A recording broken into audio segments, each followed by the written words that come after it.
परवा जानेवारी 10 शनिवारी ते लाईव्ह सेशन होतं ना, त्याची काही लिंक माझ्याकडे अजून आली नाही आहे. पण ती लिंक नाही आली ना तर आपण सरळ इंस्टाग्राम लाईव्ह करू. मी पूर्वी कधी केलं नाही आहे, त्याच्यामुळे काही चुकलं तर ते तुमच्यामुळे असं समजायचं. असं का म्हणजे काय, डॉक्टर कोण आहे, जबाबदारी तुमची, रुबाबदारी आमची. आणि बरोबर भारतातल्या रात्री 9:30ला ते चालू होईल आणि 40 मिनटानंतर शनिवारी रात्री 10:10 तुम्ही मला 10तले 10 मार्क दिले की ते संपेल.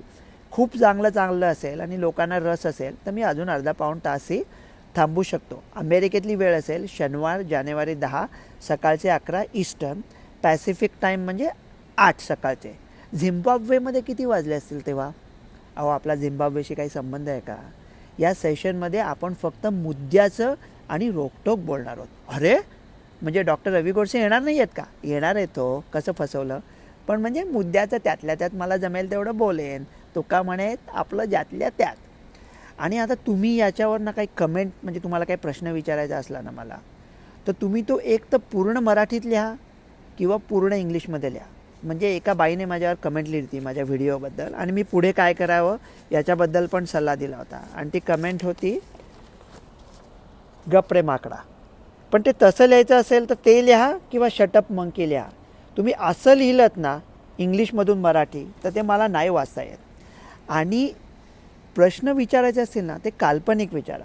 म्हणजे तुम्ही असं विचारलं की माझे काका आहेत, त्यांनी कोविड वॅक्सिन घेतली होती आणि त्यांना एक माइल्ड हार्ट अटॅक आल्यासारखं झालं, तर याचा काही संबंध आहे का?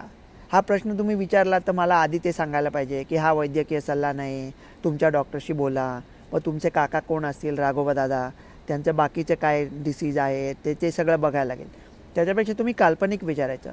एखाद्या माणसाने ही वॅक्सिन घेतली असेल तर त्याला काही धोका होऊ शकतो का? मग मी त्याचं काल्पनिक उत्तर देईन. आणि काय माहिती आहे का की आपण बोलणार आहोत कशाबद्दल? ब्लड प्रेशर कोणी चेक करायचं, कधी चेक करायचं, किती वेळा चेक करायचं, हिमोग्लोबिन A1C कधी किती वेळा करायचा, कोलोनॉस्कोपी करायची की नाही, मॅमोग्रॅम, बोन डेन्सिटी, या सगळ्यांबद्दल. आणि मुख्यतः ना आपण अमेरिकेतल्या मेडिसिनबद्दल बोलणार आहोत. हे भारतातल्या उच्च मध्यम वर्गाचं मेडिसिन असतं ना, ते खरं ना सगळं अमेरिकेतूनच कॉपी आणि पेस्ट होऊन येतं. फक्त त्याच्यात 2 स्पेलिंग मिस्टेक ॲड करतात, ते कॉपी केलं आहे समजू नये म्हणून. आणि त्याच्यावर 500% टॅरिफ पण लागत नाही. त्याच्यामुळे अमेरिका भारत हे सगळं एकच आहे. आणि तुम्ही ना काय वाटेल तो प्रश्न विचारा.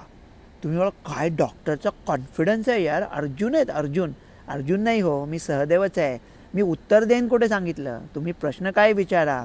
किसी को अपनी अमल का हिसाब क्या देते, सवाल सारे गलत थे जवाब क्या देते.